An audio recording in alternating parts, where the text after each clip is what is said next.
ਤੁਸੀਂ ਸੁਣ ਰਹੇ ਹੋ ਪੰਜਾਬੀ ਰੇਡੀਓ USA ਦੇ ਸਿੱਖ ਇਤਿਹਾਸ ਦੇ ਵਿੱਚ ਅੱਜ ਦਾ ਦਿਨ ਅੱਜ 15 ਸਤੰਬਰ ਹੈ।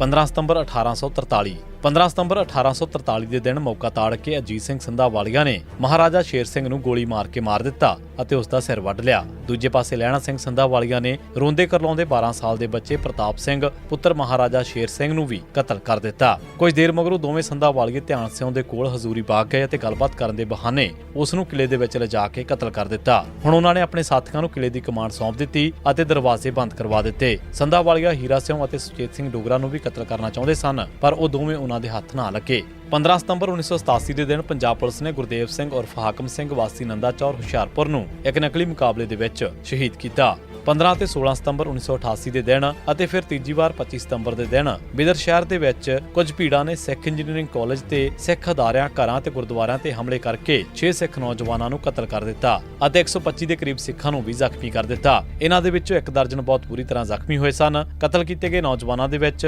ਫਾਰਮੇਸੀ ਕਾਲਜ ਦਾ ਇੱਕ ਅਤੇ 5 ਗੁਰੂ ਨਾਨਕ ਇੰਜੀਨੀਅਰਿੰਗ ਕਾਲਜ ਦੇ ਸਟੂਡੈਂਟ ਸਨ। ਉਪਕਾਰ ਸਿੰਘ ਪੁੱਤਰ ਲਖਬੀਰ ਸਿੰਘ ਵਾਸੀ ਧਾਰੀਵਾਲ ਗੁਰਦਾਸਪੁਰ, ਜਸਬੀਰ ਸਿੰਘ ਪੁੱਤਰ ਜੋਗਿੰਦਰ ਸਿੰਘ ਆਨੰਦ ਵਾਸੀ ਕੁਰੂਕਸ਼ੇਤਰ ਹਰਿਆਣਾ, ਗੁਰਿੰਦਰ ਸਿੰਘ ਪੁੱਤਰ ਮਹਿੰਦਰ ਸਿੰਘ ਵਾਸੀ ਦਿੱਲੀ, ਹਰਵਿੰਦਰ ਸਿੰਘ ਪੁੱਤਰ ਗੁਰਚਰਨ ਸਿੰਘ ਵਾਸੀ ਬਾਰਾਬੰਕੀ ਯੂਪੀ, ਅਮਰਜੀਤ ਸਿੰਘ ਪੁੱਤਰ ਗੁਰਚਰਨ ਸਿੰਘ ਵਾਸੀ ਯੂਪੀ, ਬਲਵਿੰਦਰ ਸਿੰਘ ਬਾਬਰਾ ਪੁੱਤਰ ਪੂਰਨ ਸਿੰਘ ਵਾਸੀ ਜੈਪੁਰ। 15 ਸਤੰਬਰ 1999 ਦੇ ਦਿਨ ਪੰਜਾਬ ਪੁਲਿਸ ਨੇ ਦਲਜੀਤ ਸਿੰਘ ਵਾਸੀ ਭਿੱਖੀ ਅੰਮ੍ਰਿਤਸਰ ਨੂੰ ਇੱਕ ਨਕਲੀ ਮੁਕਾਬਲੇ ਦੇ ਵਿੱਚ ਸ਼ਹੀਦ ਕੀਤਾ।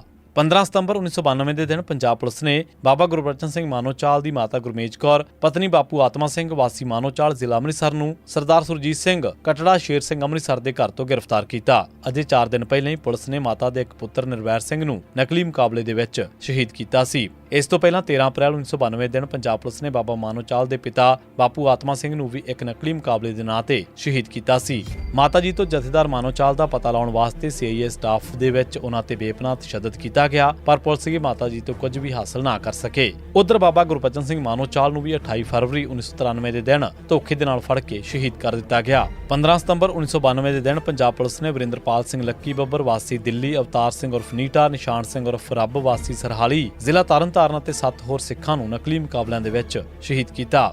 ਇਸ ਦੀ ਸਿੱਖ ਇਤਿਹਾਸ ਦੇ ਵਿੱਚ ਅੱਜ ਦਾ ਦਿਨ। ਤੁਸੀਂ ਸੁਣਦੇ ਰਹੋ ਪੰਜਾਬੀ ਰੇਡੀਓ USA।